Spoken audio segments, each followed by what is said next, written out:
లాస్ట్లో ఇంకొకటి, ఇంత దారుణమైన పాలన ఒకవైపు చంద్రబాబు చేస్తూ మరోవైపున తన కొడుకు చేత, చంద్రబాబు నాయుడు కొడుకు ఈ మధ్యకాలంలో ఏమంటా ఉన్నాడు, both are not the same అంట. బాలకృష్ణ డైలాగులు ఈయన కొడతా ఉన్నాడు, both are not the same అని పబ్లిక్ మీటింగ్స్లో ఈయన డైలాగ్ కొడతా ఉన్నాడు గవర్నెన్స్ మీద. ఈ లోకేష్ అనే చంద్రబాబు నాయుడు గారు అనే కొడుకు, అవునయ్యా both can never be same. Chandrababu Naidu garu కొడుకు చెప్తా ఉన్నా, చంద్రబాబు నాయుడు చెప్తా ఉన్నా, both can never be same. వెన్నుపోటుతో పార్టీని పెట్టి పార్టీ గుర్తును దోచేయడం మీ హిస్టరీ, ఎదరొడ్డి నిలబడి ప్రజా మద్దతుతో గవర్నమెంట్ స్థాపించడం మా history. Both can never be same. ప్రజలకు ద్రోహం చేయడం, మేనిఫెస్టోను చెత్తబుట్టలో పడేయడం, ప్రజలను వాడుకోవడం, ఆ తర్వాత వదిలేయడం మీ క్యారెక్టర్. కానీ మేము 600 కూడా ఇచ్చిన ప్రతి మాట నిలబెట్టుకోవడం మా character. Both can never be same. పనులు చేసి చూపించడం మా స్టైలు, పబ్లిసిటీ క్రెడిట్ చోరీ చేయడం మీ style. Both can never be same. విద్య, వైద్యం, ఆరోగ్యం, వ్యవసాయం, ప్రజల చెంతకే పాలన, గృహ నిర్మాణం, మహిళా సాధికారత, మహిళా రక్షణ, దిశ లాంటి విప్లవాత్మక కార్యక్రమాలు మా చరిత్ర. వీటినన్నింటినీ నాశనం చేయడం మీ చరిత్ర. Both can never be same. 5 ఏళ్లలో పారదర్శకంగా బటన్ నొక్కడం, నేరుగా నా అక్క చెల్లెమ్మల కుటుంబాల ఖాతాల్లోకి నేరుగా 2,73,000 కోట్ల రూపాయలు పంపించడం మా చరిత్ర. మీరు 2 ఏళ్ల కాకతలకే మేం చేసిన అప్పు కన్నా ఎక్కువ 3,40,000 కోట్లు అప్పు చేసి మా ప్రభుత్వ హయాంలో ఉన్న అన్ని పథకాలను రద్దు చేసి మీరు చెప్పిన సూపర్ 6, సూపర్ 7ను మోసాలుగా పెట్టడం మీ చరిత్ర. Both can never be same అయ్యా, తెలుసుకో.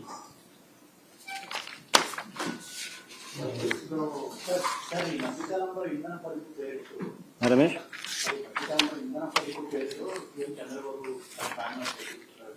ఇంధన పోదు ఎంఓ డిప్యూటీ సీఎంఓ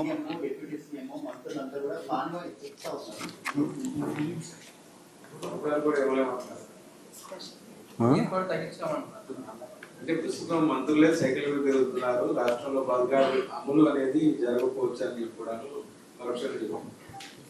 అని ఈయన చెప్తా ఉన్నాడు. మన చెవులో పూలు పెడతా ఉన్నాడు. ఈయన చెప్పిన మాట కనీసం ఈయన కొడుకు ఇండు, ఈయన దత్తపుత్రుడు ఇండు. ఎవరు వింటా ఉన్నాడు చెప్పు?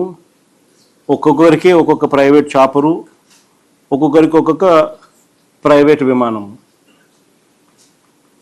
ఈరోజు నీకు అక్కడ ఎయిర్పోర్ట్లోకి పోతే 3 విమానాలు కనిపిస్తాయి, 3 చాపర్లు కనిపిస్తాయి. ఈ ఎయిర్పోర్ట్లో కానీ, హైదరాబాద్ ఎయిర్పోర్ట్లో కానీ. వీళ్ళు ఎక్కడుంటే అక్కడ ఒక్కొక్కరికి 2. వీళ్ళు మిగతా విషయాలన్నీ వీళ్ళు ఇట్లన్నీ కథలన్నీ మనకు సోది చెప్తారు. ఆ సోది అంతా మనం వినమని చెప్పి మన చెవిలో పూలు పెడతారు.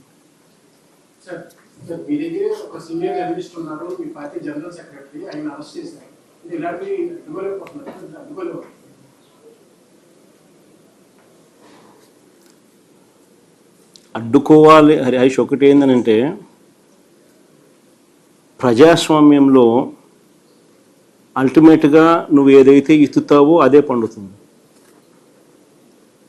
వీళ్ళు చేసేటివన్నీ ఏదైతే చేస్తూ ఉన్నారో రేపు పొద్దున ఇవన్నీ వాళ్ళు చుట్టుకుంటాయి.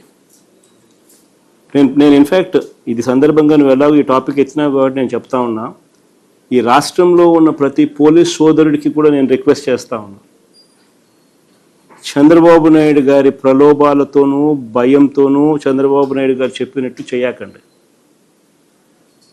ఎందుకంటే రేపు పొద్దున వీటి అన్నిటి మీద ఎంక్వైరీలు జరుగుతాయి. ఎవరెవరు తప్పులు చేసినారు ఆ తప్పులన్నిటి మీద ఎంక్వైరీ జరుగుతుంది.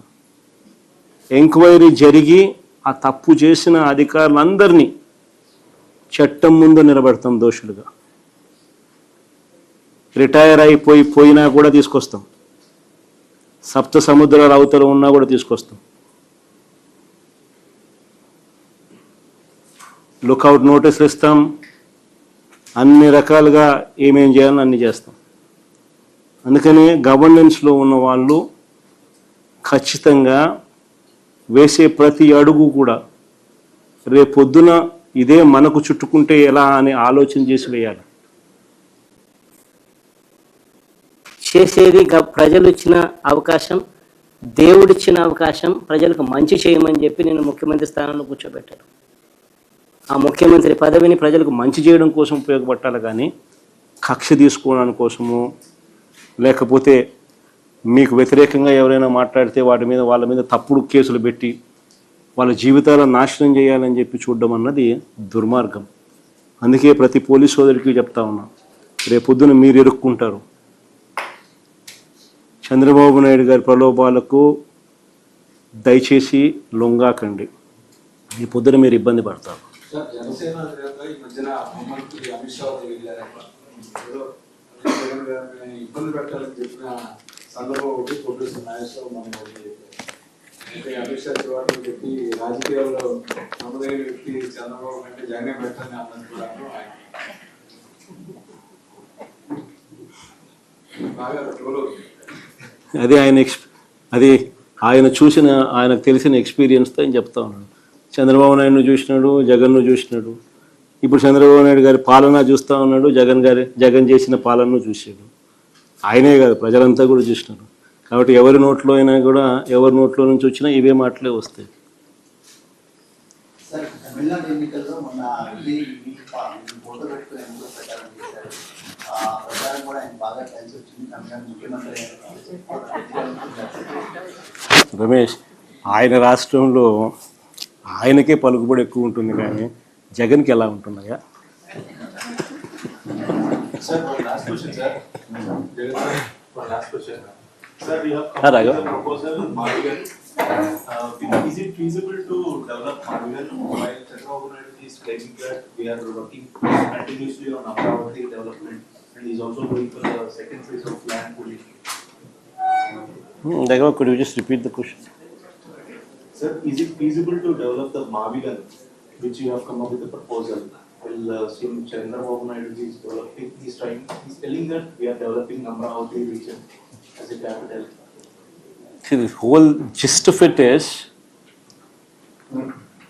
what Chandrababu is conceiving is never a reality. You know that, I know that.